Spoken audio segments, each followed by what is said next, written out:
Here on Mornings in Meridian, Wednesday, September the 20th, 2023. Hope you're having a good start to your morning.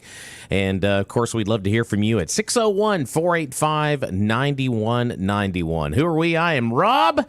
And, usually when I'm starting this thing out, that means someone is absent today. Someone.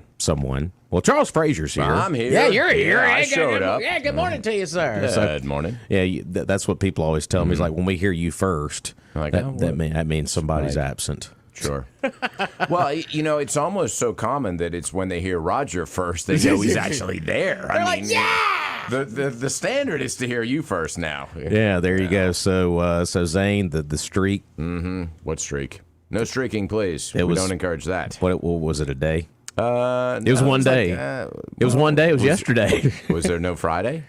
Yeah, he was here. No, yeah, he was here. I see. I Okay. can't even 'Cause remember you gotta now. extend it to the next week. Yeah. You can't just go on a weekly basis. So I told you, I can't remember much. it's been 3 days. Yeah, it's been whole 3 days. So, Okay. but lots to roll through this morning. Of course, we had a great visit yesterday with Billy Solly, Lauderdale County Sheriff. Appreciate him Always good stopping visit. by to see us yesterday, and we'll tackle some more subjects this morning. Of course, President Biden at the UN for those his poor people. for his big address yesterday. Oh. Can we? Did he fall asleep during the address or just after? I a don't little nap before, a little nap after, a little It's nap just during. like, my gosh, it's just like when he gets on the world stage, well, any stage at this point, it's It's like, humiliating. I mean, it It's really, like, it really is. And of course, he's peddling the words climate change course he is. again. So that whole, as I call it, the propaganda machine continues to roll. So we'll dip into some of that this morning. Also, from a statewide level, the governor's race is starting to heat up a good bit. Of course, you've heard a lot of advertisements between Tate Reeves and Brandon Presley, and it looks like we are getting very close to the first scheduled debate between Reeves and Brandon Presley. So we'll get to that story coming up, and of course, Bond. Oh, Mr. Bond. Bond is back. So we really didn't get a chance yesterday. I know they had the second of the four county school district meetings, the discussions, town hall, whatever you want to call it. Yeah. They had the second one back on Monday. We really didn't get a full report on that from many folks that got a chance to go out to that Monday. So if you got a chance to go out to that meeting on Monday, we'd love to hear from you this morning at 601-485-9191. So we got two more of those, and then that will get us set for the vote because we're 13 days away from the big vote. Yes, we are getting closer. Yeah. So, and we'll, as we do our due diligence and give the voting precincts out, give all that information out once again today. It's going to be a daily thing. So, didn't get a chance to do it yesterday because we had a visit with Sheriff Solly yesterday. So, but we'll get into more of that today. But hey, when we woke up this morning, it was once again a little bit of chill in the air. Oh, love it. Yes. 62 degrees right now. It is going to warm up to near 90 today, which is fine. It's not going to be as humid, so look at it that way. But it's starting to feel like hunting season. It is. Yes, bow season is just around the corner as well. 10 days away. That's right. So if you don't have a bow yet, go see Tony down at Tony's Southern Sportsman, 1724 Front Street, right underneath the 18th Avenue overpass across from the Train Museum. He's got everything you need because archery season does open on the 30th of September. If you don't have a bow yet, or if you need your bow tuned or weighted or whatever you need for that, Tony can do it. And you can also try out a new bow down there. He's got a little archery range underneath the 18th Avenue overpass. Give him a call, 601-693-4111. And, of course, not only does he have bows, but he has all the equipment, all the clothing, everything you need to get out there in the woods and enjoy yourself. 1724 Front Street. That's Tony's Southern Sportsman.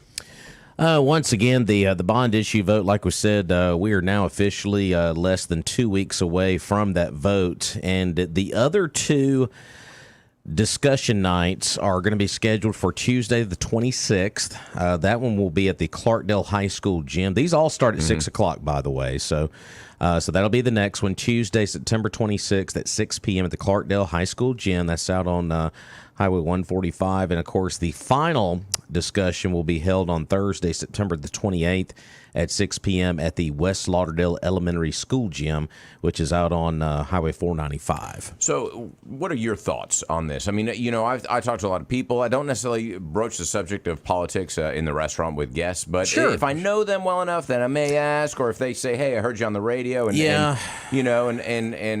I also have heard other discussions just overhearing conversations that at the gym I overheard one the other day and at various other points as well. So just curious, what do you think? What's your prediction? What's going to happen? I spend a lot of my time out at the ball field, and there's a lot of parents that have children that go to the schools, Clarkdale in particular, because that's the community I'm associated with out in that area. I guess where I'll have to go vote all the way across the world to get there. Yeah. But I think the consensus is pretty much the same of what we've heard from our listeners here that have called up and voiced their opinion. I think we all agree we want what is best for our children.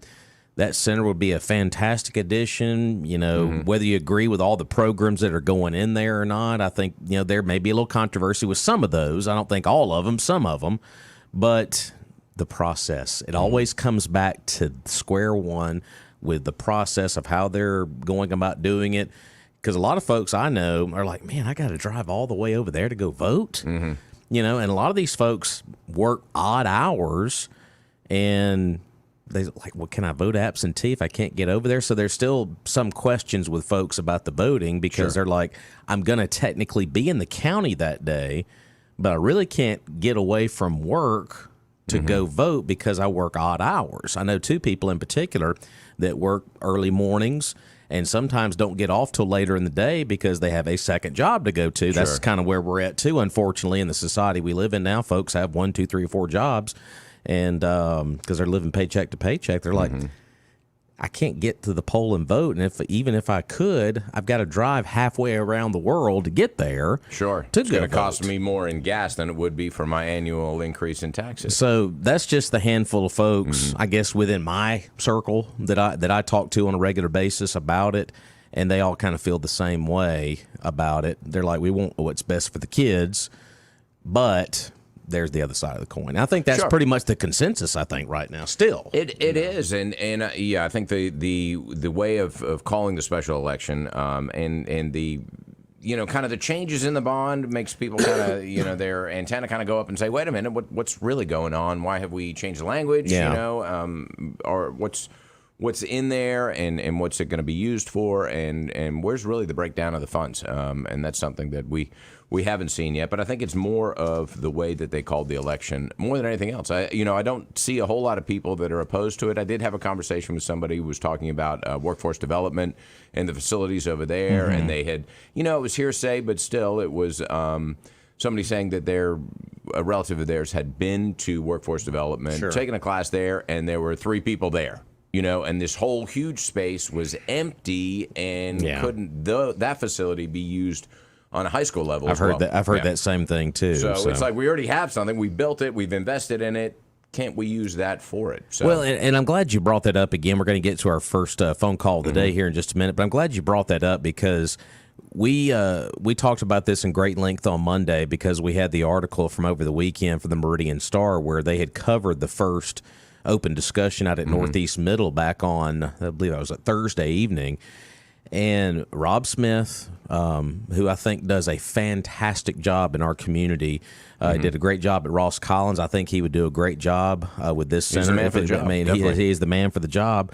But he was quoted as saying, with the $12.5 million, because there's been a lot of skepticism about the language of the bond, would every single dollar, where would it be used and how would it be used? Because we've asked those questions like a lot of other folks have asked that, and you just brought it up. We'd love to see an itemized, hey, this is going here, here, and there.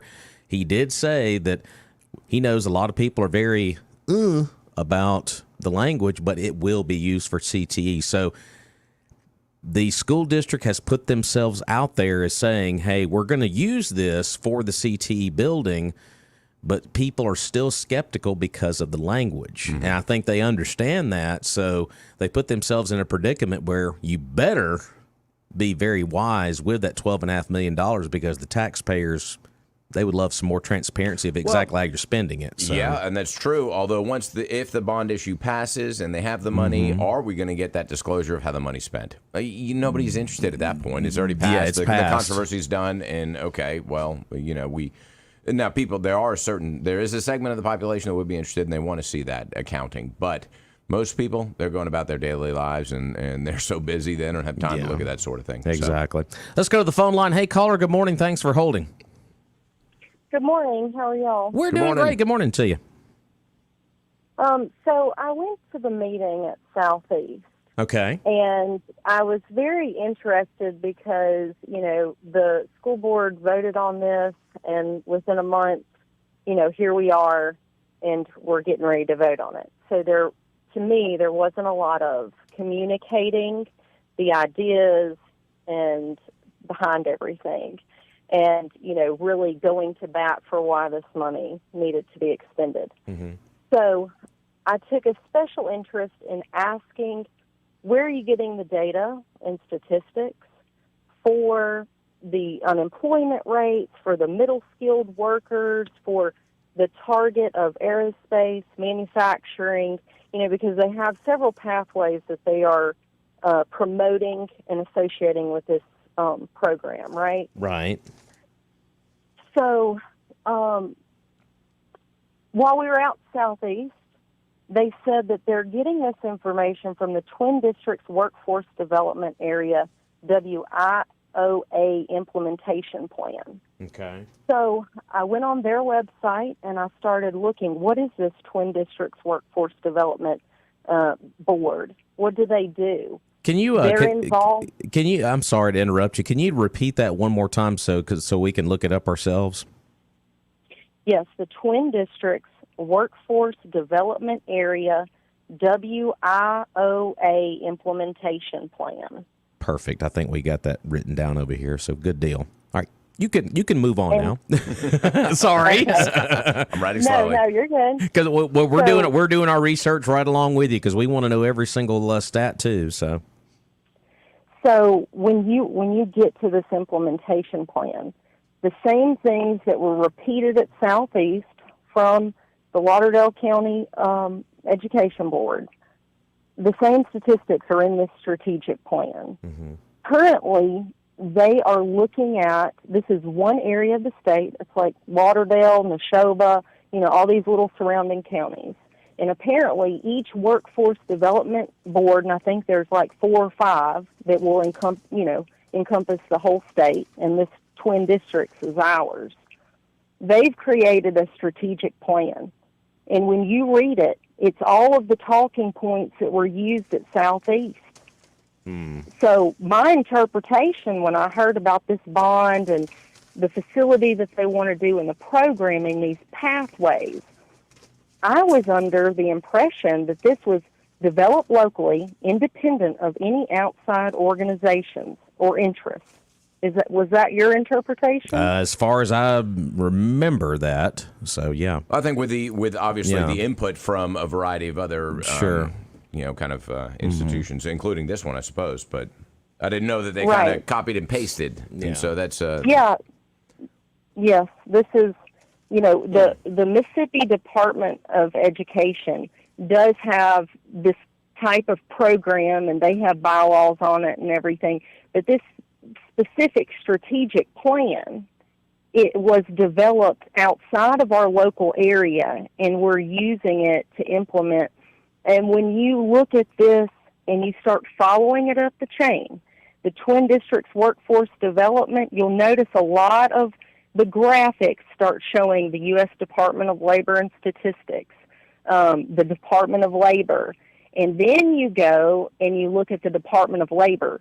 They have initiatives at the federal level that repeat some of the same exact talking points.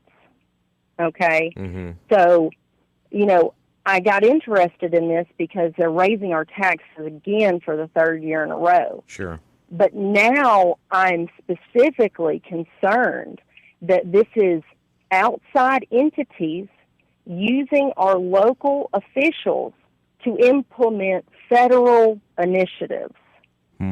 Because otherwise, wouldn't you be going through the legislature? You would think so. You would think so. But we all remember the instance in which we had some local officials vote for eminent domain, some kind of bill that was going through the House that they actually voted yes for, and then found out they were handing over their authority to a third party. Does everybody remember that? It got on the Glenn Beck show, and yeah, I remember. And so we need, yeah.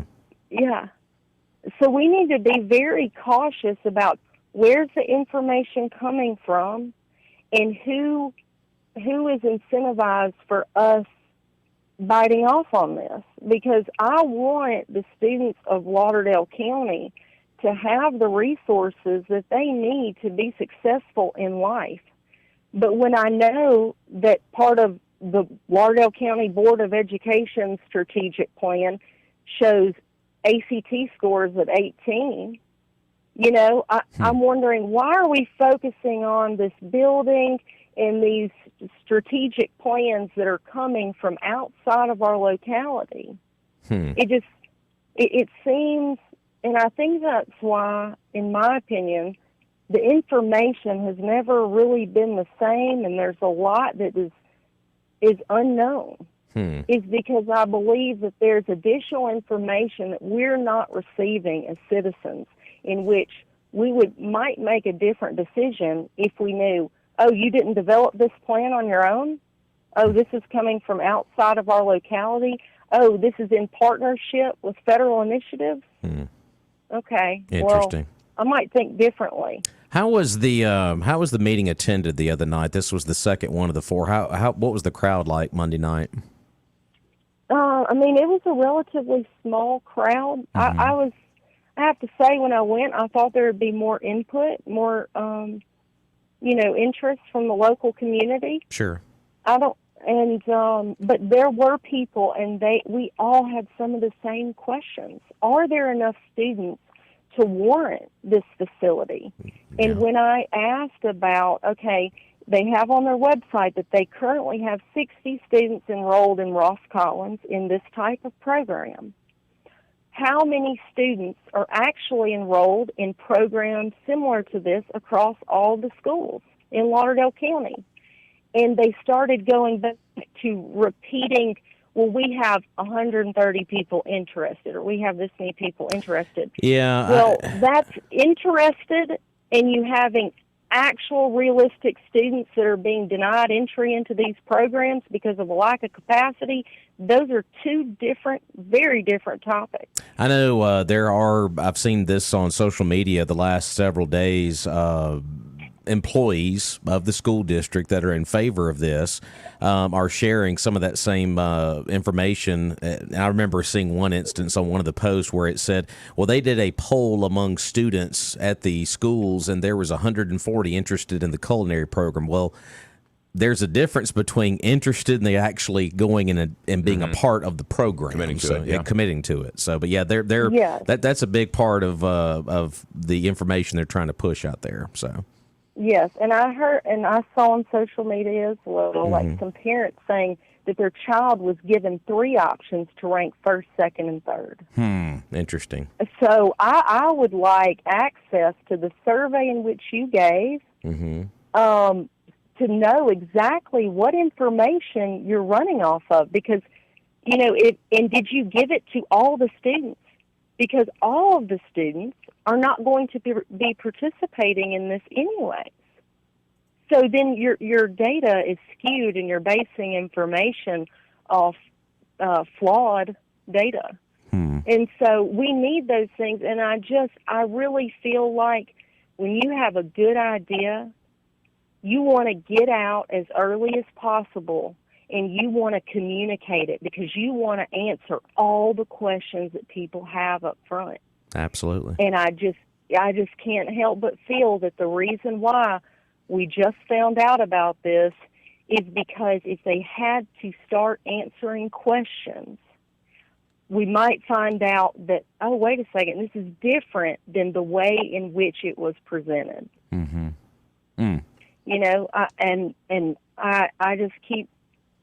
I don't know. The more I dig into this whole thing and where all this information is coming from, the more unsettled I am, because what I am for is the students, and I have empathy for those that are getting left behind.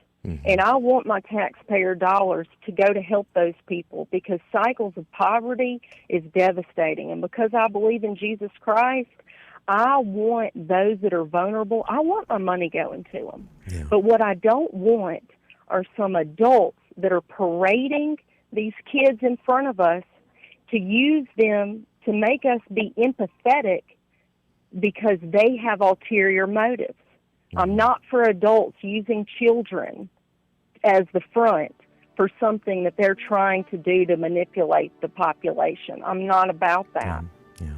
Yeah. And so I feel like there are some we all need to show up at these last two. We really, really do. And we need to get these questions answered, because it keeps changing. When I watched the Scotty Ray show, the things said there were a little bit different than what was in the Meridian Star, which were a little bit different. I mean, to me, truth is the truth, and it'll be the same each time.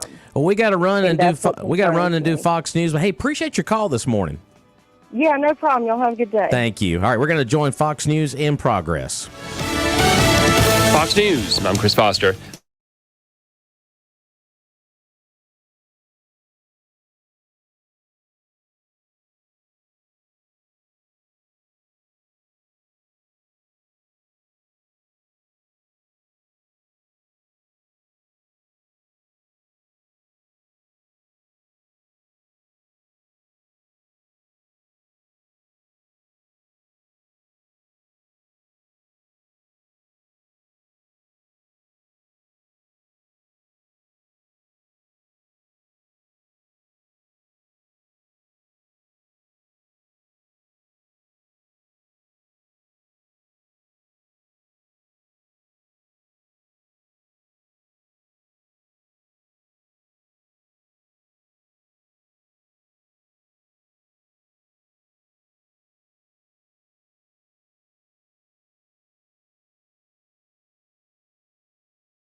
All right, welcome back to Mornings in Meridian. Glad to have you alongside us here on this Wednesday morning. And just had a phone call a few moments ago. Of course, she attended the latest Lauderdale County School District discussion about the upcoming school bond issue vote, which, by the way, folks, we are now officially less than 2 weeks away from the vote. Now, the website that she referenced, Charles, we just posted that on our Facebook feed. If you go to the comment section on our Facebook feed, just posted that a few moments ago. I'm not going to read it out over the air because it's so lengthy. But it's smpdd.com and a lot of slash this and slash that economic workforce development, Twin Districts workforce. But yeah, we just posted that on our Facebook feed. If you want to go check it out, go to go to the Facebook.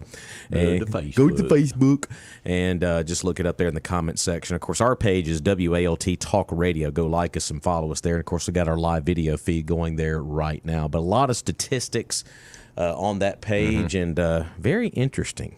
Yeah. But that was a big part of the meeting on Monday evening. So. Well, I'm not really too surprised that they pulled a lot of information from that. I mean, and that's the nature of this organization, is to provide workforce development and the statistics of what's needed and so on. I think what the caller had mentioned that concerns me a little more is that it comes down to, is it a federal initiative? And there's a whole lot of mistrust right now with the federal, the federales. When you start when you start involving federal into a local issue, then you're opening up a whole another can of worms. You are, right there. And what's their agenda? What's the hidden agenda? And that's really the question that you have. So 601-485-9191. Whatever's on your mind, give us a shout this morning here on Mornings in Meridian. And we're going to go to the phone line here in just a moment. Caller, hang on, because we need to thank one of our fantastic sponsors. Just off of exit 150, you're going to find a delicious breakfast or lunch or dinner 24 hours a day, 7 days a week at the Magnolia Restaurant inside the Queen City Truck Stop. That's right. Even a late-night snack, because they never close. The Magnolia Restaurant. Give them a call at 601-482-0259. You can get something to go. Of course, dine in. The air conditioner is always working. You may not even need it this morning. Hey, probably but not. I tell you what, the coffee's hot and the service is friendly. Wednesday, chicken and dumplings. Whoa. Man, that sounds good. Fried or grilled pork chops. They got chicken tenders. And they always got the veggie plates, open face, hot roast beef sandwich, Biggie burger. It's huge. It is huge. And, of course, they got the long-haul breakfast. And that, if you're a long-haul truck driver, that thing will keep you going all day long. Even if you're not a long-haul truck driver, it'll still, you just be full up from it. Go see them, the Magnolia Restaurant inside the Queen City Truck Stop. 601-482-0259, exit 150. All right, let's go to the phone line. Hey, caller, good morning. Mabel, why are these un-American people not wanting more taxes? Oh, more taxes. More and more. You got a bond, you got to have tax to pay for it. So what's your thoughts about the bond? I live in the city, so I don't really have a real big dog in the fight. So you cannot vote? Nope. But I still have friends who live in the county and all. Sure. Why should they have to have their taxes raised? Mm-hmm. Because I can tell you right now, eventually, the city people are going to get involved in it. Well, the city already was involved in it a little over a year ago when they had the bond issue for the city schools. So, well, and from what I understand, Meridian high school students will have access to the county CTE programs as well. So there is kind of a dog in the hunt as well, because even though you're not being taxed for it, and I don't know how they're going to get the revenue from that, maybe on a per-student basis. Maybe. Who knows? That's more, between them. More questions. I'm sure that they will somehow get the revenue that they need for it. But, it does affect everybody in the county, whether you're in the city limits or out in the county as well. Even if you don't have the right to vote for it, it will affect, if it does pass, then the education of all of our youths. I'm too old for that. Oh, well, I'm retired. Must be nice. So, you'll know, y'all were talking about it yesterday. When you look over there and your wife is pointing and you know you're about to go to work. Right. Oh, the point. That's when you're retired. That's when I'm There you taking a go. nap. I'm Yeah. like, I'm just falling asleep on the couch. Right. Sorry, I didn't see you pointing over there. You know, and that furniture needs to be moved. I want to rearrange. You know? Yeah. Oh, boy. Yeah. So, but educationally, the biggest problem is the federal government anyway. So, and I can see that this is probably partially based with the federal government and their ideas. Well, and that should perk up a lot of ears, though, if you have a lot of these statistics off of that website and it comes from, I guess, what federal guidelines, would that be the proper term to use? But the Probably, language or whatever you want yeah. to say. But when you start involving that in local, a lot of people go, now, wait a minute. Right. Now, wait a minute. Well, You up in D.C. Yeah. Don't tell us how to run exactly. it. Yeah. Yeah, and they control the federal money that every school system needs nowadays. Mm-hmm. Sure. But they do it wrong. They do it on a daily basis of attendance. I don't know why they did that. That's stupid. It should be, you have this many students at the beginning of the year, you get this much money. Right. Period. Done.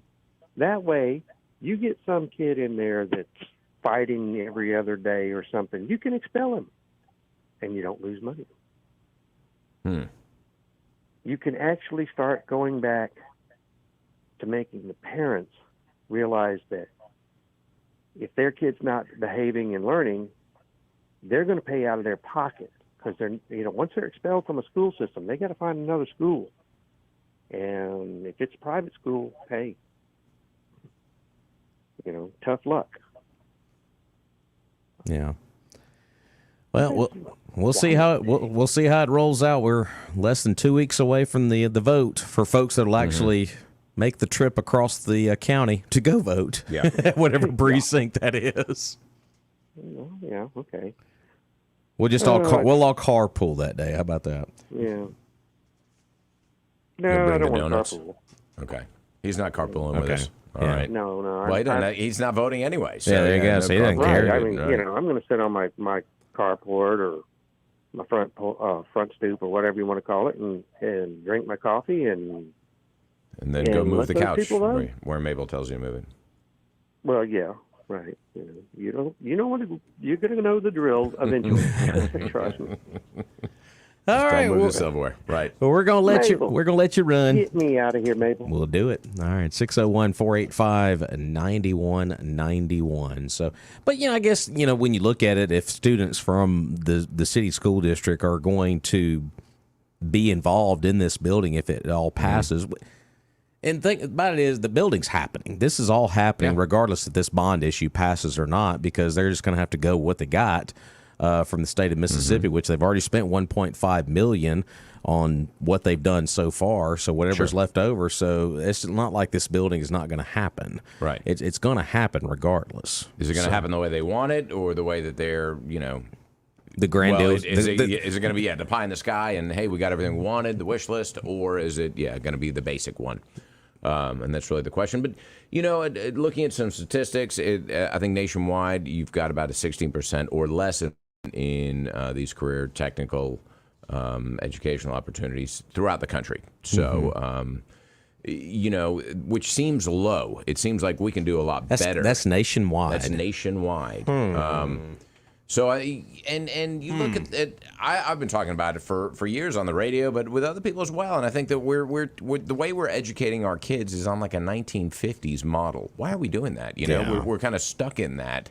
And the way that technology has advanced and the way that our kind of economy is going, do we need to really assess the direction we're going? And is this one of those reassessments? Is this a point where we can say, wait a minute, let's train these kids for life? And yeah, the classics are important to learn, and grammar and math and all of those things are important. But you and I can sit here and go, hey, when did we ever use that algebra? Oh, never. Now there are certain career paths that you can use that, but they're few and far between. But what it was always hammered into our mind when we were in school, and this may be that old model that still exists today, I'm not sure, But college is the way. You got to go to college. You got to go to college. It was just hammered in your mind all the time. You got to go to college. But let's just face facts here. Right. Not everybody's cut out for college. But half of the career paths you need now, you don't need a degree. Unless you're studying something very technical, whether you're an engineer or you go to med school or something that requires some very in-depth, kind of knowledge in a particular discipline, then, a lot of these, you get a degree in history and you sell insurance or something like that. And I know a lot of insurance salesmen, they're wonderful people. But a lot of them don't have degrees that are really relevant to that. Now, accounting, obviously, you would need a degree in that or, a variety of other issues. But yeah, for most things, you don't really need to go to college. And so we need to kind of reassess that as well. I'm not, advocating nor am I saying that we don't need this CTE. I'm just kind of putting that out there that the way our education system is set up right now, it seems to be kind of an antiquated model. We need to hit the reset button. We do. Yeah, in a big way. Let's go back to the phone line. Hey, caller, thanks for holding. Good morning.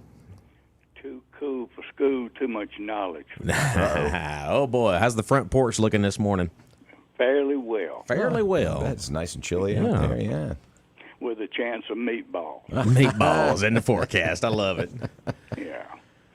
I enjoyed the call right before your break.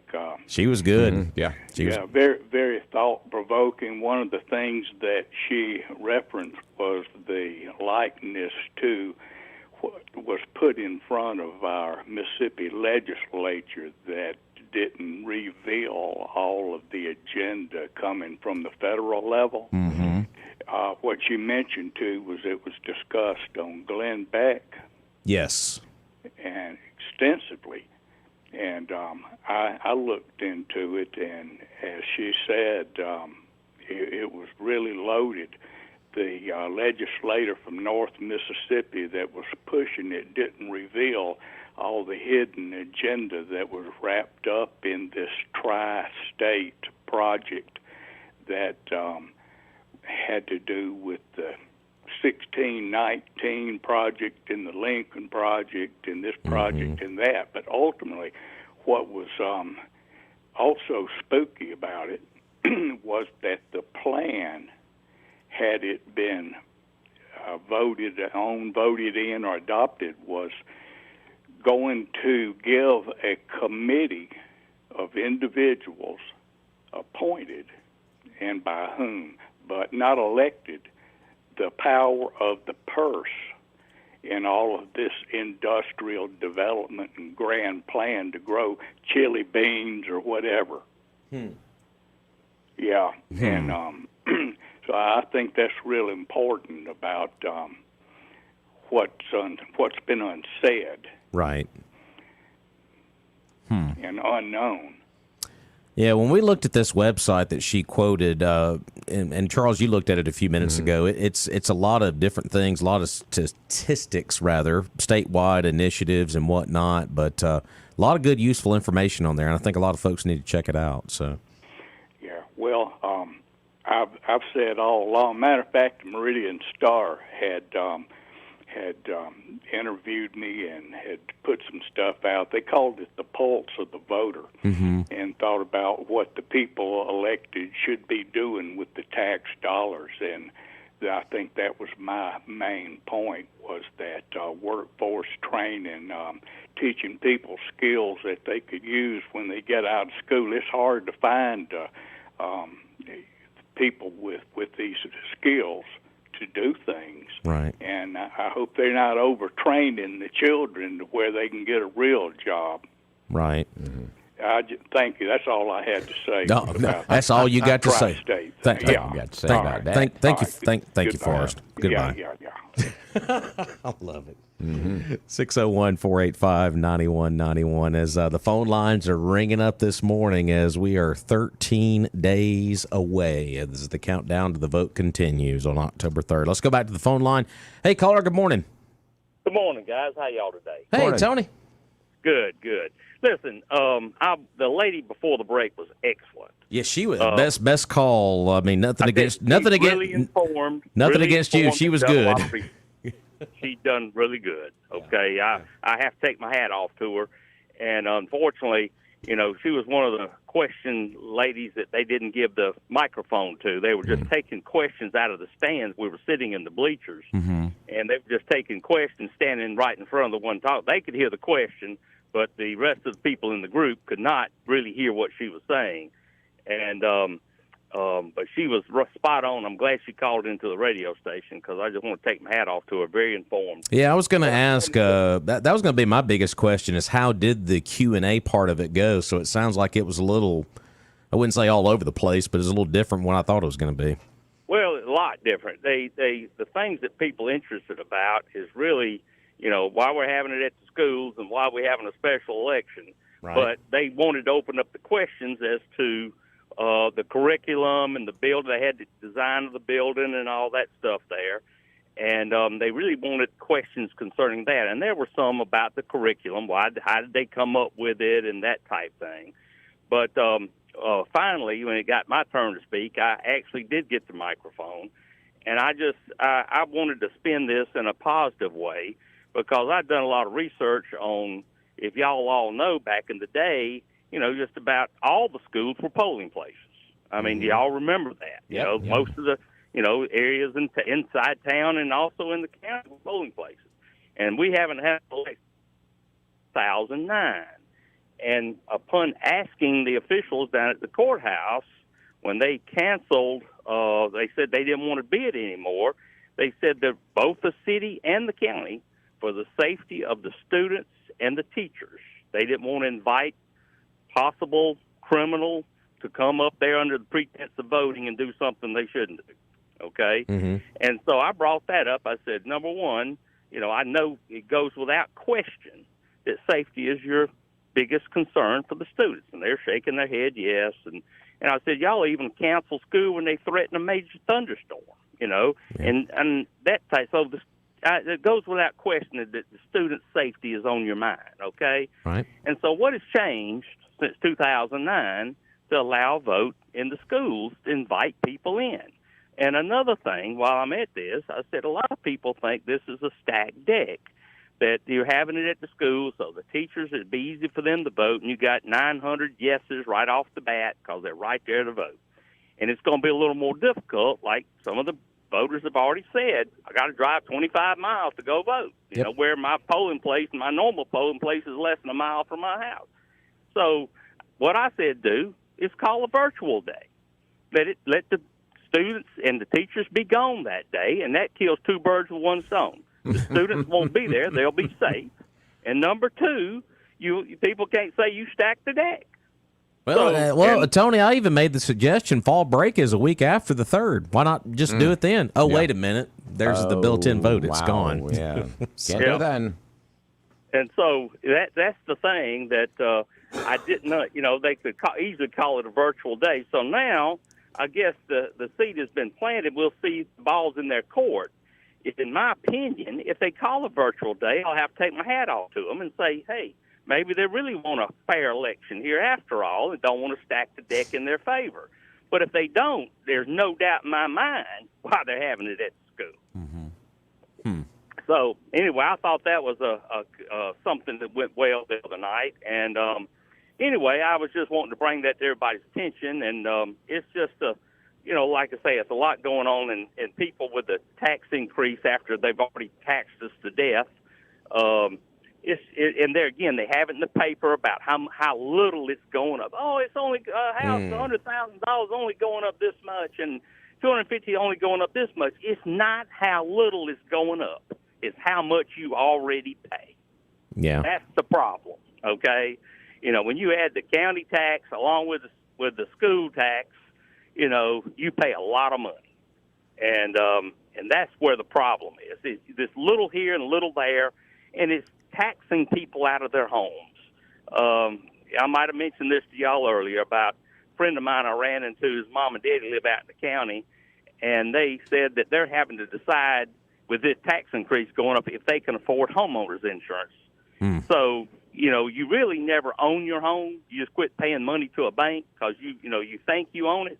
But if you don't pay your property taxes for a couple of years, you'll find out who really owns it. Yeah, exactly. Okay?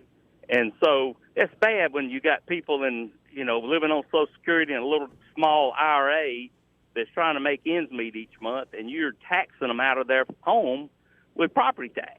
Yeah. And that's some of the people you really need to take in consideration. They've educated their children, and they're in their twilight years, and they need to really get a break, in my opinion. And that's even with the $75,000 exemption that they offer you at 65. Mm-hmm. Yeah. And so anyway, I just wanted to bring that up. But, guys, thank y'all for bringing this to everybody's attention, and hope y'all have a wonderful day. Appreciate it. All right. Thank you. Appreciate the call. Yeah. All right, 601-485-9191. So kind of gives us a little peek of what the meeting was like back on Monday, as far as how the Q&A went and some other. So we learned a good bit about Monday's meeting out at Southeast. And, of course, as we said, there's going to be 2 more of these. I really encourage folks, if you can, to make an attempt to try to be at one of these. There's 2 more of these. The next one's going to be Tuesday, September 26th. That's going to be out at Clarkdale's High School Gym there at 6 o'clock. And then the final one will be out at West Lauderdale Elementary School Gym. That'll be on Thursday, September the 28th at 6 p.m. And then, of course, the third is the vote.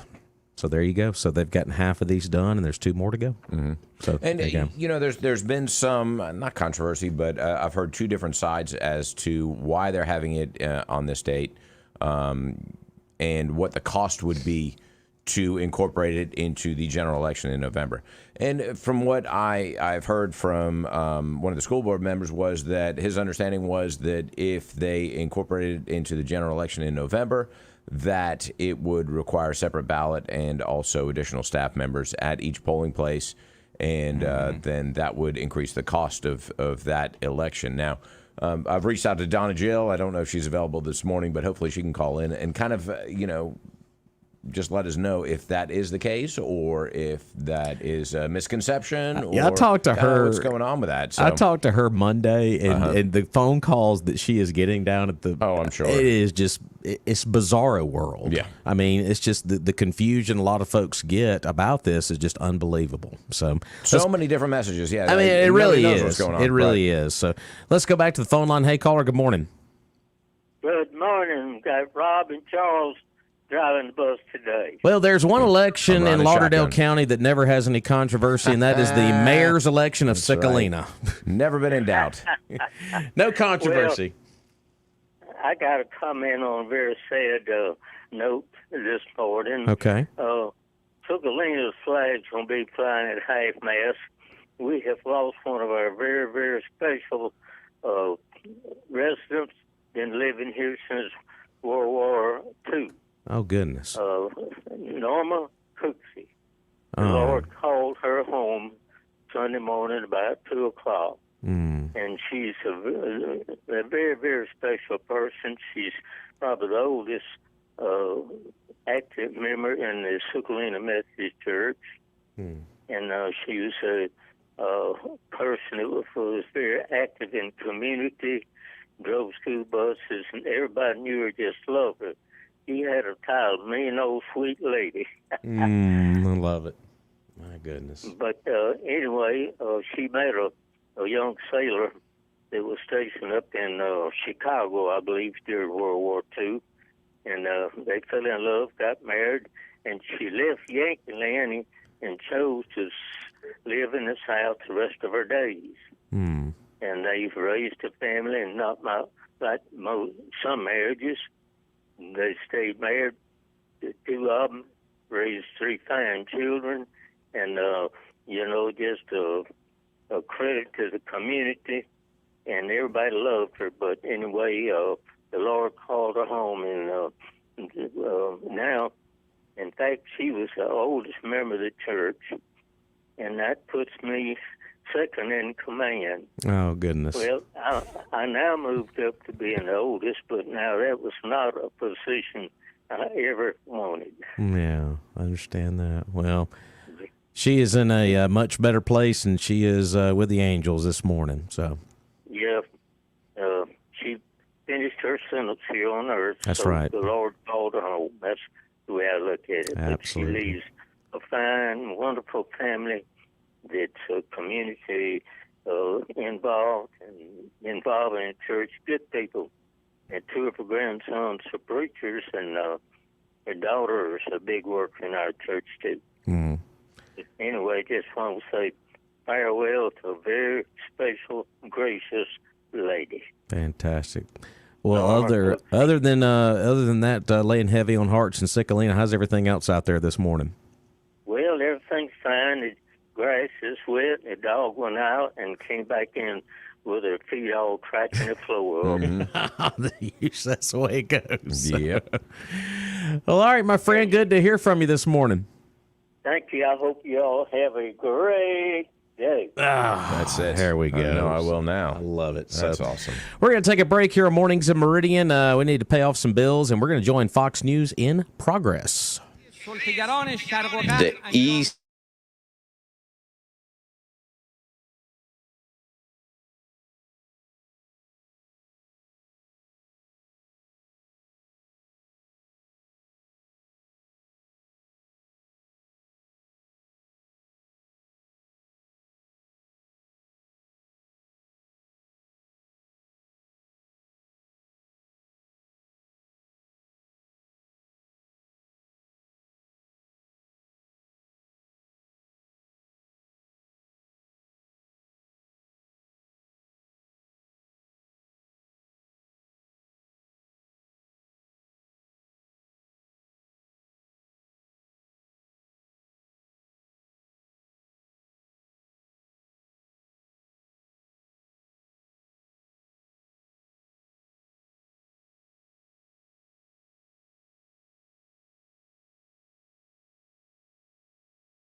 right, welcome back in. It's hour number 2 of Mornings in Meridian. About 11 minutes into the 8 o'clock hour here on this Wednesday, September the 20th. Thanks for making us a part of your hump day. Mike. 601-485-9191. Of course, online at WALTMeridian.com. And do that Facebook thing this morning as well. Go to Facebook and like us, WALT Talk Radio. Roger is not here. AWOL. Yeah, missing in action.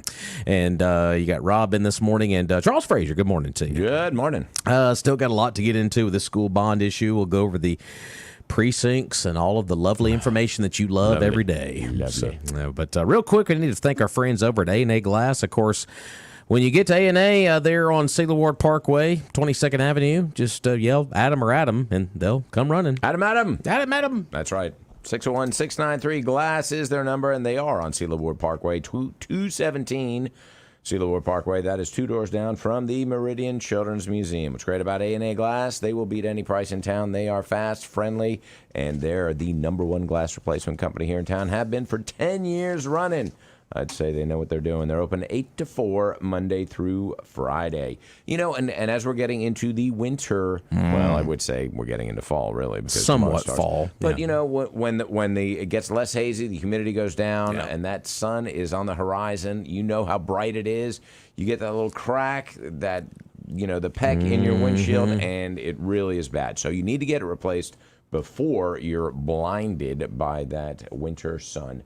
A&A Glass, 217 Cedar Ward Parkway, 601-693-GLASS. All right, time to go over your precincts again. Our daily special here. It's the precincts. Just remember, folks, if you live inside the city limits, you are not eligible to vote on the county school bond issue election in 13 days. Most every voter outside the city limits can vote, with the exception of a few which are considered located inside the actual separate school district. Now, when you hear that, well, what does that mean? What does that mean? Go to your voter registration card. And there's going to be a section on your voter registration card where it says SCHD. That is your school district. If it has SEP on it, you are not eligible to vote. You out of luck. In this particular, you might have to drive across county. Well, your taxes won't be going up. Exactly. Okay. And if you have a number on there, you can vote. Okay. So let's just get that squared away there. Here are the precincts. If you usually vote, and I always people love that, the places you usually vote. And even if you don't usually vote, why vote in this one? Yeah. If your precinct is Bailey, Center Hill, Collinsville, Martin, or Sickalina, you will vote at West Lauderdale Elementary School on Highway 495. If you usually vote at 17, Causeyville, Odom, Benville, Wynot, Mount Gilead, you will vote at Southeast Middle School out on Old Highway 19 Southeast. The Landing on 39, New Lauderdale, Daleville, East Lauderdale, Marion, Kewanee, Russell, and Tumsuba, you will vote at Northeast Middle School on Highway 39 North. And finally, if you vote at Pickard, Clarkdale, Meehan, South Nellyburg, or Zero, if you want to vote in the bond issue, you will go to Clarkdale Attendance Center on Highway 145. So those are the county precincts and where you will go on October the 3rd. So there you go. So there's our daily chore there. And and once again, that's the what we were mentioning earlier. I'm holding it up here on the camera. See that corner right there? It says no. That SEP, that's a big no. Yeah. No. Yeah, you can't. If you have that on your voter registration card, that is a no. And if you got a number on it, that is a yes. Of course, that's straight from Donna Jill's office right there. So that's kind of what you want to look for on your voter registration card right there. So there you go. Gotcha. All right. Well, you were excuse not to vote. Well, you mentioned something to me earlier about the from the Secretary of State's office with the voting. So there is some information about that as well. We need some clarification. Yeah. So some clarification. I think we've brought this to folks' attention before, but it's been a week or so. Well, I think one of the big controversies of this whole rollout is why have an election in October when you've got a general election in November, you've had a primary, you've had a runoff. This will be the fourth election, the fourth time we're going to the polls in, 2 months? Yeah. So, maybe 3 months when you extend it, but still, it's a whole lot of voting, and of course now we're going somewhere different. And why did we do it this way? And there was some indication that the representatives from Lauderdale County School District were saying that it had to be done this way for not only the bond issue, but also because it would be would require an additional ballot, additional staffing, and so the cost would be almost about the same as it would be to hold it in October. However, we've got a little bit of clarification from the Secretary of State, and that is that if notification was given to the Secretary of State 60 days prior to the November 7th or November election, what is it, November the... It's 7th, I believe. It is the 7th? Okay. Hang on one second. I was thinking it was a little earlier than that, but I don't have a calendar in front of me. It's November the 7th, yeah. Okay, November the 7th. Yes, 7th. So if 60 days prior to the November 7th general election, notice was given to the Secretary of State, it could have been added to that ballot. So it would have been incorporated into the ballot. No additional staff members required. No additional ballot. It wouldn't have been a separate one. So less than 60 days, they would have had to have gone that route of the separate ballot and also probably the additional staff. So if it had been given notification 60 days prior, which would put it in early September, we've been talking about this since August. Yeah. So because it first got brought up, I'm trying to go back in my mind here of the timeline, because we had the runoffs here on the 29th of August, and I want to say it was, just a day or two after that. Yeah. That we started, that this started kind of bubbling up a little bit. So 'cause I want to say that's when they had the school board meeting, was there toward the end of August. It was around, I've got August 21st as my date for...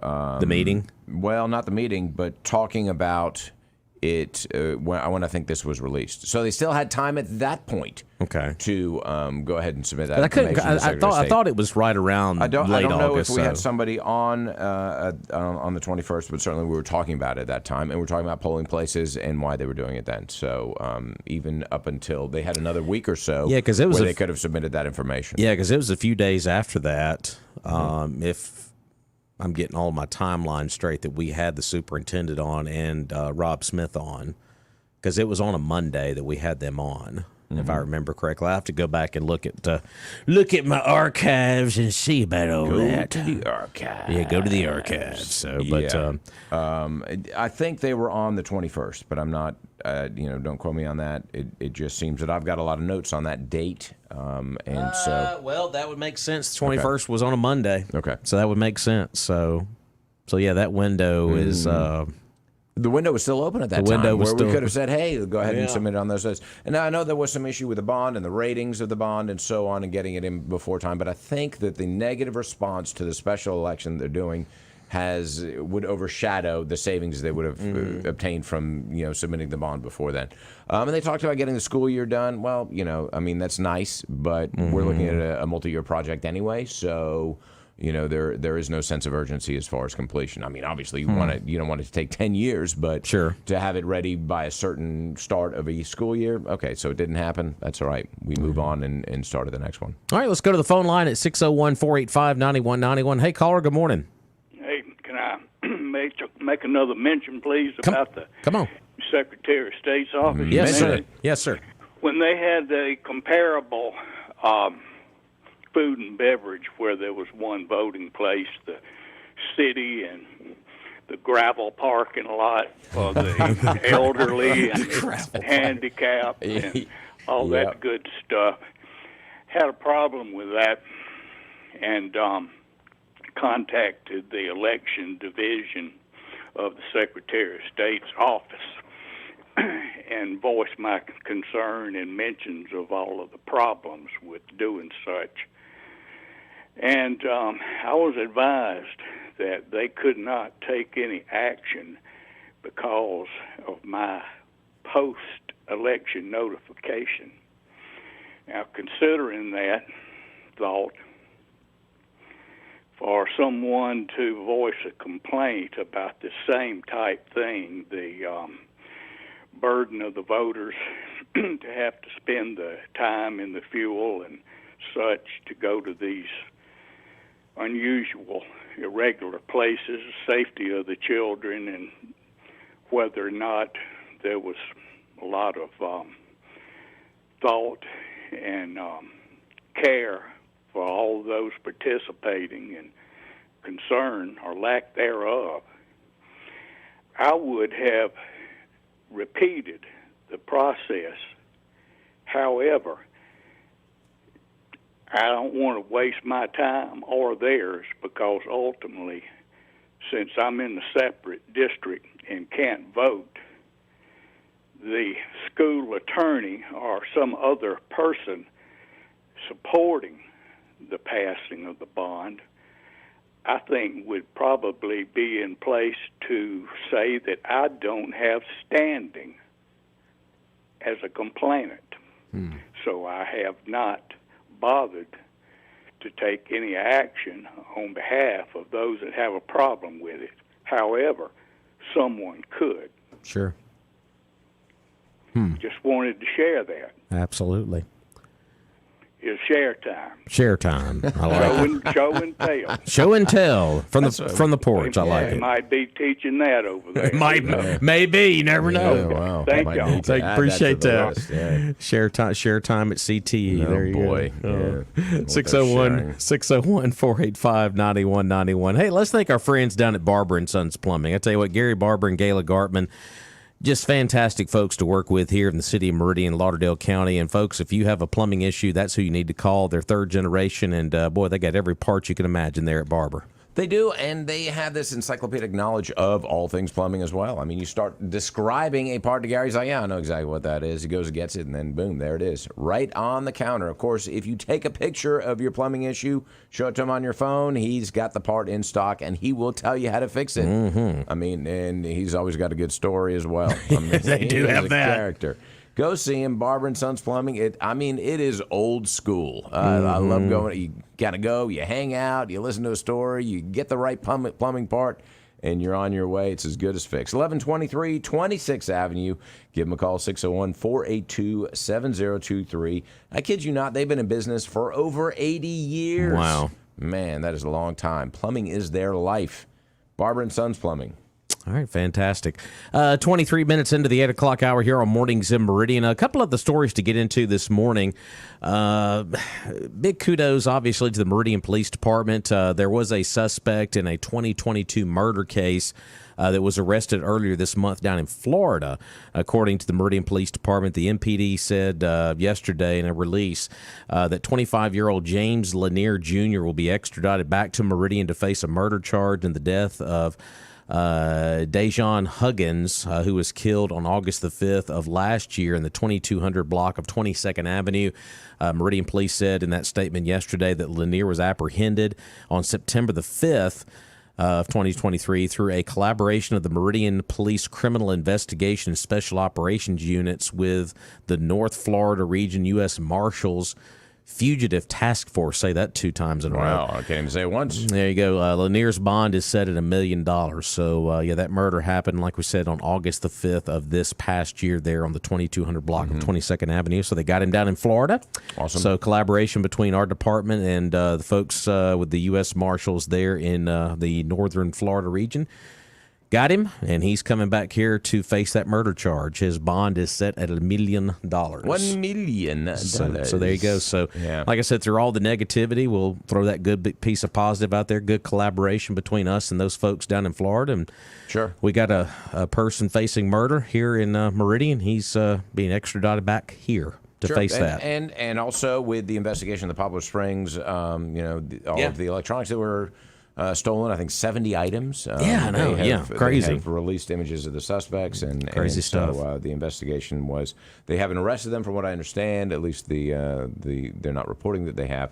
But they know who they are. So Yeah. the pictures are out there, and it's just a matter of time before they're Absolutely. apprehended. In other news this morning, we mentioned this earlier.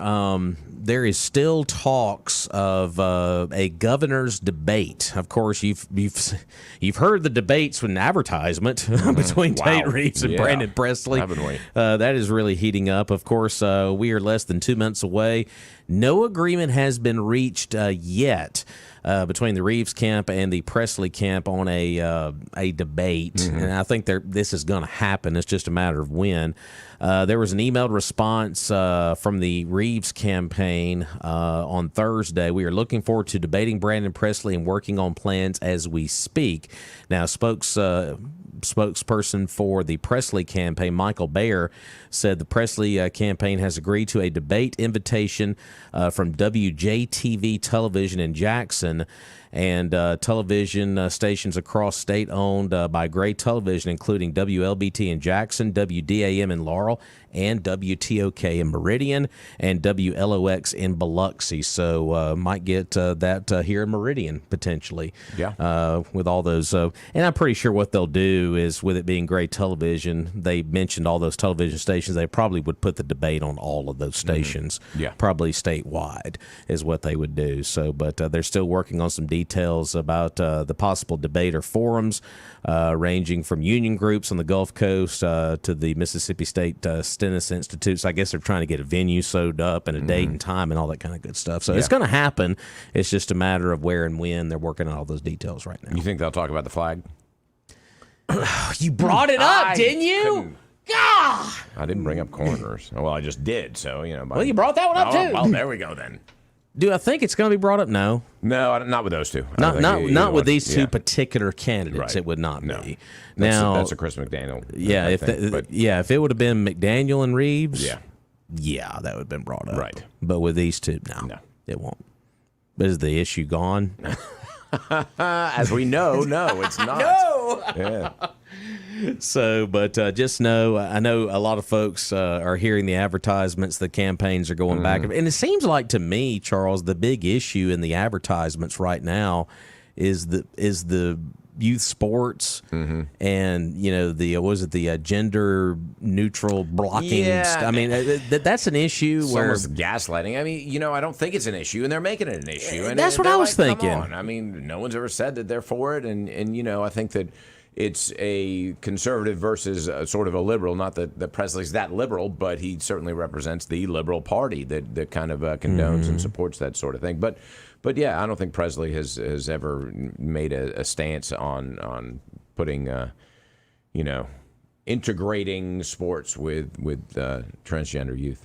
Yeah, it said Presley did react. He had a news conference. Of course, they're both making their big grand trips all over the state campaigning, and he was in Hattiesburg back on Thursday, and one of the reporters asked him about, hey, have you guys got debates ready to go? And he says, no updates on debates.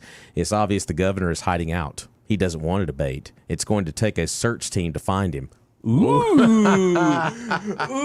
Ooh. Shots fired. Yeah, with a BB gun, but still. He said he won't even show up in his own TV commercials to talk to the people of Mississippi, so I highly doubt he's going to have the guts to stand toe-to-toe with me in a debate. His ads that he is running are bald-faced lies, and he doesn't have the guts to stand on a stage and look me in the face and say those lies, and so he won't agree to any debates. He's scared, and he knows he's scared. Wow. Woo! The gauntlet has been thrown. Yeah, gloves off. That's right. Wow. Okay. Well, I don't think Tate's scared of debating him. No. He is the front runner, and so it's kind of a Trump sort of philosophy of why would you open yourself up for attacks and things of that nature. But I think that he also knows that he has an obligation to the public to kind of set the tone of discourse and to debate certain issues. So I think that hopefully there will be a debate. There needs to be, and if he doesn't debate, then that can reflect very poorly on him. Yeah, I think it would be in his best interest too, because Reeves, he is not overly popular in some aspects, but still in the state of Mississippi, with the way trends have gone with governor's elections over the past several cycles, it kind of trends toward the Republican, because when's the last time we had a Democratic governor? Was Ronnie Musgrove, I believe.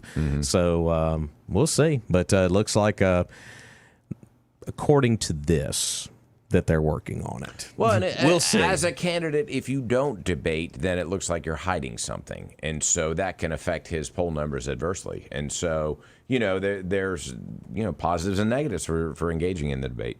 But yeah, hopefully it'll happen. Anyway, Brandon said you scared. you scared. You scared of hiding, me, Tate. hiding in that fancy new governor's mansion that you put $3 million in or whatever. Exactly. Anyway, leave that alone. So we'll see what happens. But yeah, we knew the mud was going to sling in this one. So and it's only mid-September. Yeah. So Bring it on. It's going to be fun. Get the mud. We're going This to take a has been Mud break. Pie. Fox News up right now.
All right, welcome back in. 601-485-9191. We'd love to hear from you out there as Mornings of Meridian rolls on. Of course, we're online at WALTmeridian.com and also doing that Facebook Live and YouTube thing this morning as well. So go like and follow us on Facebook. Of course, that being WALT Talk Radio. And now it's time to thank our friends up in Philadelphia. Taking that short drive to Doc's Toyota. Of course, I tell you what, the gates just opened beautifully there on Highway 16 West in Philadelphia. They are very welcoming, and they strive for 5-star service in sales, and service every time you visit. Go see them, Doc's Toyota. They got a great website too. They show all of their inventory, whether it's brand new Toyotas. They got plenty of 2023 Camrys, Tacomas, 4Runners, Tundras, Highlanders, Corollas, you name it. Toyota makes it, and they've got plenty of them. And they have a huge selection of pre-owned inventory, and they've all been through the rigorous multi-point Toyota inspection process, so you know it's a good quality car. Check them out online, docstoyota.com, and, of course, go see them right up the street in Philadelphia, Mississippi on Highway 16 West. Give them a call, 601-781-8017. And what's great about Doc's is they also rent vehicles. They do. You want to try a Toyota? They're reliable cars. Go rent one, and then when you're ready to buy, go see them at Doc's, because there is no deal like a Doc's deal. Well, we just saw during the last Fox News commercial break a few moments ago, looks like Attorney General Merrick Garland has made his way to his testimony this morning in front of Congress. And not only him, but his entire entourage. There's about, 57, 58 people I counted, I couldn't find him there for a minute. Where is he? Where's that boy? Oh, there he is, somewhere in the middle. I mean, literally, it was security upon security around him. Yeah, Well, it's going to be not a very popular guy. And I imagine there's going to be a lot of audio clips shared by Clay and Buck and Sean Hannity throughout the day. So we're not going to spend a whole lot of time on that this morning because, like I say, he just arrived for his testimony. I think he's going to testify coming up at 9 this morning. So, of course, that's going to be basically they're going to be pretty much hammering him on the weaponization of the DOJ. I think. So, yeah. so good. Shocker. So, but we'll get into that probably more tomorrow here on the show. But yeah, I'm pretty sure all the national guys will be covering that a pretty good bit today, along with Joe Pags. But we were talking about this during the last commercial break as well. Fox News needs to get a hobby. The Fox Democracy 24 Power Rankings. What is it, ESPN? That's what I was thinking. Man. We're college football now. Here's what team is trending this week. That's right. Vote for them. Yeah, the rankings, I looked this up a second ago. This is the first of a 3-part series breaking down the Fox News Power Rankings ahead of the second 2024 GOP presidential debate, which is next week at the Reagan Library. And let's see, these rankings place most of the candidates beneath Trump in new tiers or positions. The forecast also anticipates that a candidate from each wing will come in first and second place, but a standard bearer for the conservative wing has not yet emerged. Now I'm sure you're a sports guy, so you go on ESPN quite a bit, and there's a great college article, weekly written, called The Bottom 10. You ever read that one? Yeah. Fantastic. Real fun. It is good. I'd like to see that for politics. You think they could do that for the Republican for the Republican Party? The Bottom 10. Yes, All right, it's the Doug Burgum report. All right, Asia Hutchinson Chris report. Christie. There we go. Trump continues to receive support from majority of Republicans in a gold standard national and state polls, and now also enjoys a wider gap between himself and his next closest competitor than any other point in the cycle so far. He remains the clear front runner of the race. Now, how's everybody else shaping up right now? Looks like they have DeSantis and Ramaswamy separating themselves from everybody else below them. So basically, you got Trump way over here. In the middle, you've got DeSantis and Ramaswamy, and everybody else is kind of back here. It seems to me, and maybe I'm misinterpreting some things, but it seems to me that Ramaswamy has been very careful about supporting Trump and not saying anything negative at all. There have been no attacks from him against Trump. And to me, that's a setup right there for a VP. Yeah. I mean, that's just the way that I see it. Everybody else kind of attacks him and with some degree of justification, just being critical of him in because nobody's perfect. And but he has not been. He's stayed away from that completely. And, I don't think Trump has attacked him. No, I don't think so. So, I think that there's a potential relationship. What they also did, emerging. too, and I find this very interesting, they did a comparison between Trump and DeSantis starting all the way back in February until now. And the trends have been dramatically different, obviously.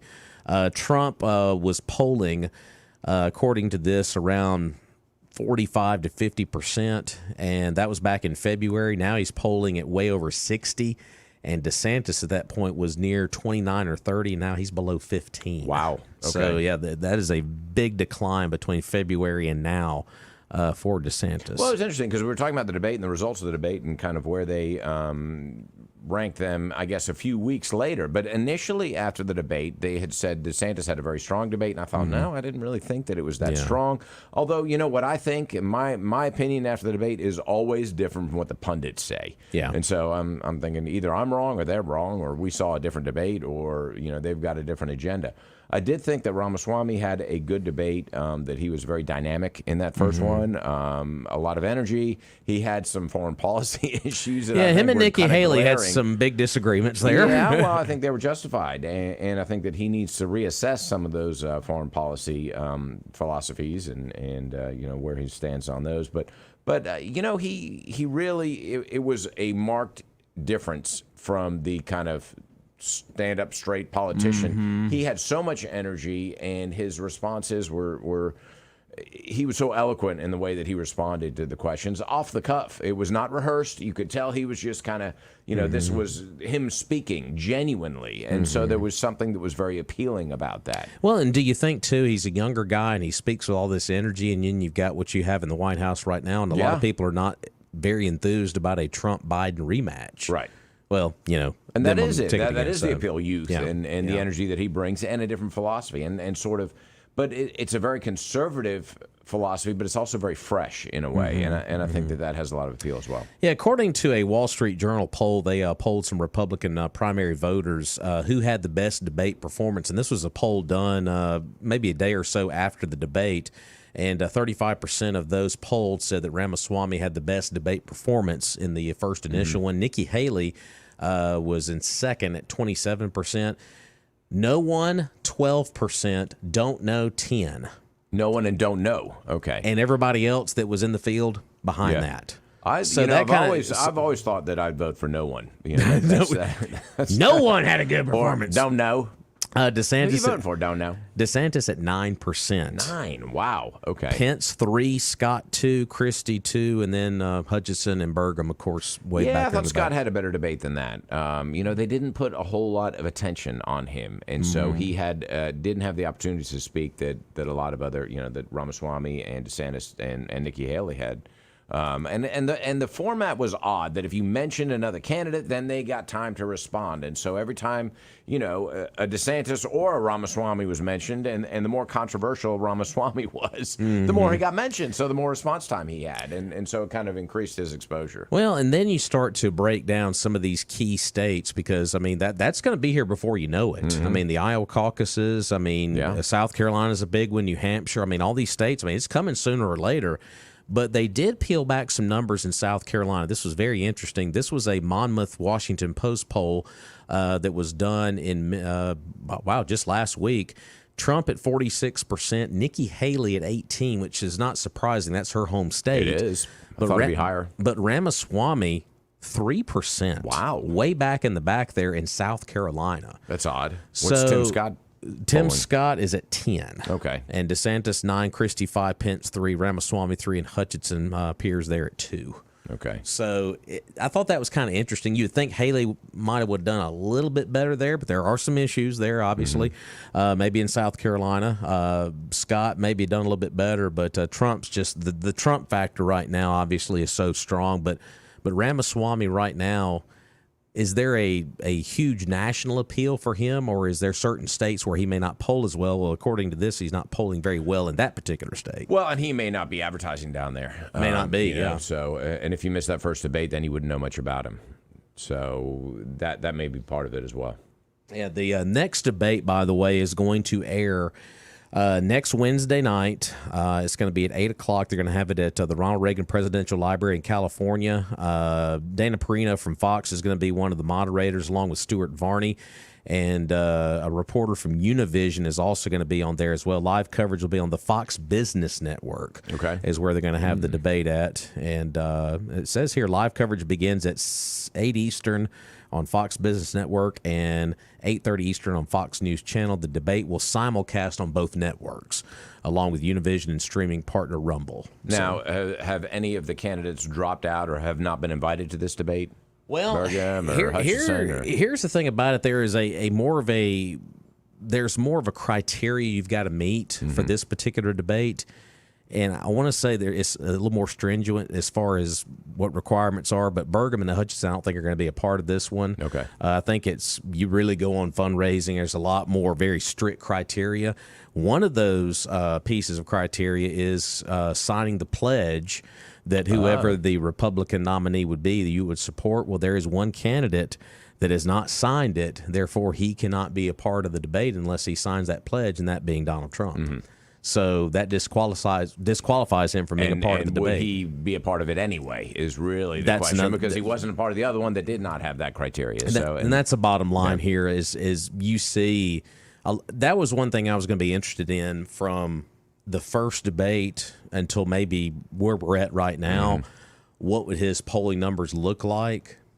They haven't budged really. To use another sports analogy, it's kind of like Sports. He has been given a bye for the first couple of debates because he's polling that much further. He's so far ahead, and I don't like the fact that he's not engaging in them, but in the sense of, to use the sports analogy, if your record is that good, you get that first round bye. Yeah, you do. So as long as he does engage when the field is narrowed a little bit, and then in the spring debates or even in the winter ones as we get closer to the holidays. I don't know if there's one planned before Christmas or Thanksgiving, or if we're just kind of going early ones and then we'll jump into the new year. But either way, if he does kind of start engaging in those debates, which he needs to do, sure. I think. Yeah. But once you've kind of cleared out the lower polling ones. Yeah. Yeah. The Pence, the Christie, the Hutchison, the Burgum, all those guys that really aren't a factor, then clear them out and let's get to the meat of it. Well, I think one candidate that has really done themselves very well after the debate and is trending a little more in the right direction has been Nikki Haley. I thought she had a great debate performance. I thought the best answer of the entire night when I watched the debate was her answer on abortion.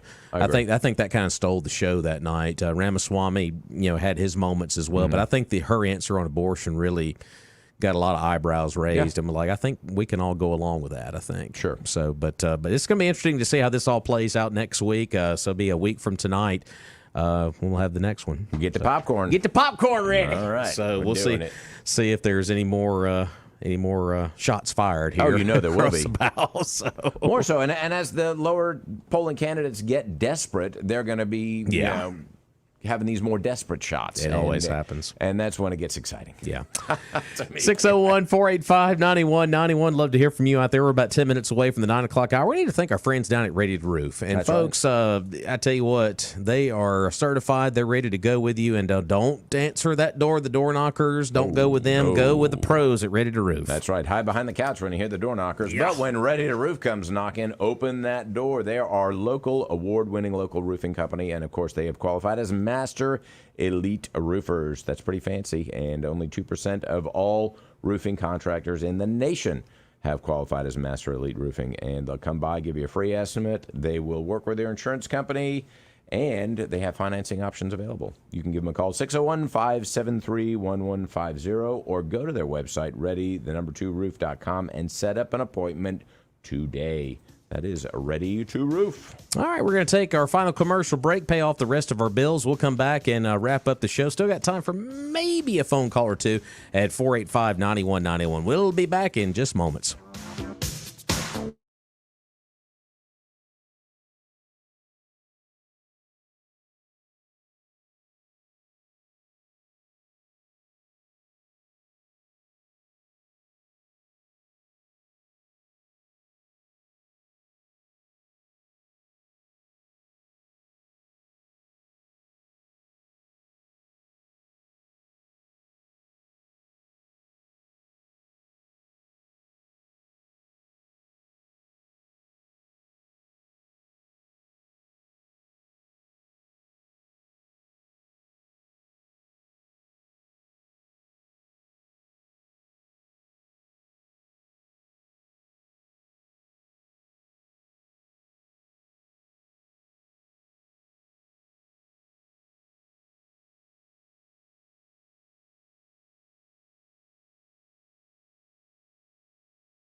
All right, welcome back into the show. Got just a few minutes left. Of course, Glenn back on the way at 9, followed by Clay and Buck, the great Sean Hannity, and my man, Joe Pags, on your drive home a little bit later on. Of course, I'm pretty sure they will all be covering the Attorney General's testimony this morning up at Congress, so that will probably be very fiery indeed. So, but we'll see what happens there. But I need to thank our friends down on North Frontage Road in Meridian, that being Battery One Source. That's right. John DeFore and his crew have batteries for every need and description. Watches, remote, cell phones, even laptop computers. If your laptop computer doesn't have a battery in it, you know what it is? Desktop. It's a desktop. Make it a laptop once again. Go see John DeFore. And, of course, if your golf cart ain't running, he's got golf cart service and repair, the best in town. 601-693-1500 is their number. They're open 8 to 4:30 Monday through Friday. And if your cell phone isn't working either, they got the best cell phone repair guy in the business. Bring it in for that quick fix in between exit 152 and 153 on North Frontage Road. Battery One Source is your one source for batteries. Of course, just programming a reminder, tomorrow night at 6:30, of course, we'll have Hey Coach with Coach Nick Saban, University of Alabama football right here on WALT. So we'll have the Coaches Show tomorrow night at 6:30. And then a big ball game on Saturday. Ooh, a big one. Alabama hosting Ole Miss. And that game will be over in Tuscaloosa. It'll be a 2:30 kickoff. We'll have pregame coverage here on WALT starting at 11:30. Sure. What's the point spread on that ball game? But you know, it's interesting because Alabama. You degenerate gambler want to know what the point spread is? Why would you want to know that? What's the over/under?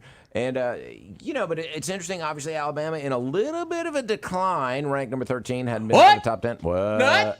You be quiet. Yeah, that's right. Ain't right. But, Ole Miss on a resurgence, so it's going to be a great ball game. Now, if there's one coach that can bounce that team back, it's going to be Nick Saban. So I'll take this action. What's that? -7 Alabama. Really? A little surprised by that. Okay. Figured it'd be a little less than that. Well. Over and under. Just get Arch Manning over there in Alabama. Over and under is 55.5. Okay. Figured it'd be more than that. All right. Interesting. Yeah. So, but that game will be here on ALT on Saturday. Well, they didn't put a whole lot of points up against USF, so let's see what they can do against Ole Miss. Yep. So, but you're home for Tide football, of course, over at WALTMeridian.com. Before we get out of here, another quick story. I just saw this pop up on Fox News, and for some reason Fox News sends out these alerts. The dress code. Oh. Up in the Senate with the Senate right now. Of course, there's been a little bit of controversy with your guy John Fetterman. That's not my guy. That's not my Whose guy. guy is he? Yeah. But there's a lot of senators that are raising you know what about the dress code there at the Senate, and Mr. Hoodie himself there, Fetterman. Well, standards of dress are important, but I think standards of intelligence should be more important. You know what I'm saying? You would It's think like, so? Put Reagan in a sweatshirt, I got no problem with that. Put Fetterman in a suit, I'd much rather have Reagan in the sweatshirt. Am I right? Yeah. You know what I'm saying? I don't think we can It's like, disagree on that. Why are we, and yeah, I know there's decorum and tradition and things like that, and yes, there should be standards like that, but I'd much rather there was a standard for intelligence. Yeah. I mean, let's be honest. How competent are you? Yeah. And then, don't really care if you wear a golf shirt or even a pair of shorts, sandals. That's not that big of a deal. Yeah. When you get down to it, how competent are these senators? And so many of them are just totally incompetent. Let's focus on that, not on what they're wearing. So I saw that story pop up a few seconds ago during our last break, and I'm like, is that the best we can do on a Wednesday morning? Is that the best news story we have on a Wednesday morning? I mean, it is kind of ridiculous. Oh, gosh. I mean, in Britain, they're still wearing the stupid wigs, so, Yeah, that's true. Well, I don't know if they're doing that. They're certainly in court they are, but anyway. Hey. The honorable gentleman, please shut up. Yeah, you go. Anyway. So the major problems in D.C. for sure, the dress code. So. Yeah. Well, yeah, I know. It goes way beyond the dress way code. beyond that. So, all right, before we get out of here, we need to thank one of our dear friends here at Mornings of Meridian. And I tell you what, when it comes to insurance, State Farm Insurance, you need to go with one guy, and that is our good buddy Jeffrey Wilson. That's right. And it's important you say friend, because it's so important to know your insurance agent, because when you've got a problem, you've got an issue, you've got a claim, you need to be able to call him and have his cell phone number. And Jeffrey Wilson, of course, is open like that. Because you've had insurance issues, boy, you need that advocate right there. And it's a guy you need to know and trust. And Jeffrey Wilson fits the bill. he's fantastic, and he can save you up to $889. Wow. That's on an annual basis if you just bundle your home and auto. Give him a call today, 601-483-8253. Of course, you know where he is because he's got that big sign over there on Highway 39 North. But, go see him. Great guy, friend of mine. Love him. Absolutely. Does a lot in our community, Yes, too, he folks. does. He's involved in a lot of different organizations. That's Jeffrey Wilson, State Farm Insurance. Well, that's going to wrap up the show here this morning. I appreciate all the phone calls. Of course, be back in tomorrow. And Toby Bates is going to be dropping by to a guest host with us tomorrow. Yes, Roger's not going to be here tomorrow. Who's Roger? Who is this man you speak of? I remember him, I think he still has a key to the building. Okay, probably. We'll change the locks. Folks, have a great day. We'll talk to you again tomorrow. Glenn Beck is up next. And say goodbye, Charles. Goodbye.